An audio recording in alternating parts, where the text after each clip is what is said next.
Afin de compléter votre document Excel 2010, vous allez devoir y saisir différentes données. C'est ce que nous allons découvrir dans cette vidéo formation. Donc tout d'abord, sachez que vous pouvez insérer différents types de données, que ce soit des chiffres ou encore des lettres. Donc pour pouvoir insérer une donnée dans une cellule, vous devez tout d'abord sélectionner la cellule en question. Donc par exemple, si je souhaite insérer une donnée dans cette cellule-ci, je clique tout d'abord dessus pour la sélectionner. Une fois celle-ci sélectionnée, je vais enfin pouvoir saisir la donnée que je souhaite. Donc par exemple ici, insérer mon nom de famille, je mets donc ici Moreau. Donc je l'écris donc à l'aide de mon clavier. Donc vous voyez, j'ai pu insérer donc les différents caractères. Sachez que vous pouvez à tout moment éditer donc cette saisie. Donc par exemple, vous déplacez ici, par exemple, je reviens ici avant le R, je fais un retour arrière. Donc vous voyez, je peux sans aucun problème effacer ou encore rajouter différents caractères. Donc vous voyez, je rappuie ici sur la touche R de mon clavier pour l'insérer à nouveau donc dans mon mot.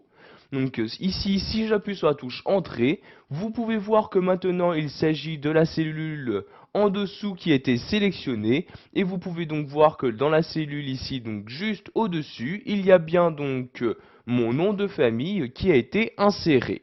Si maintenant je souhaite ici insérer mon prénom dans cette cellule-ci, je clique tout d'abord dessus pour la sélectionner. Et j'insère de nouveau en utilisant mon clavier la donnée que je souhaite. Donc par exemple ici j'écris Albert comme ceci.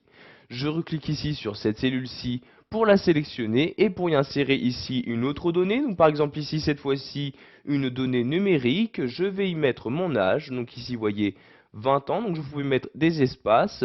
Ici, rajouter des lettres, j'appuie sur la touche Entrée et voyez donc que ma donnée a bien été sélectionnée, donc saisie dans la cellule souhaitée. Vous pouvez à tout moment modifier le contenu d'une cellule. Donc par exemple ici, si je souhaite modifier le nom de famille, je clique ici sur la cellule et je peux ressaisir, toujours à l'aide de mon clavier, un nouveau nom de famille. Donc par exemple ici Robert. Et voyez donc que l'ancienne donnée a été totalement écrasée. Donc j'appuie sur la touche Entrée et voyez le nom de famille a bien été remplacé. Donc maintenant, nous allons voir qu'il est possible de répéter le contenu sur plusieurs cellules. Donc par exemple ici, si je souhaite répéter ce contenu sur les différentes cellules se trouvant en dessous, donc je fais tout d'abord un clic sur la cellule en question. Une fois ma sélection de cellules faite, vous pouvez voir ici donc ce rectangle noir qui apparaît tout autour. Vous allez vous rendre tout en bas à droite de celui-ci et cliquer sur le petit carré. Vous avez donc maintenant votre curseur qui ressemble à celui-ci.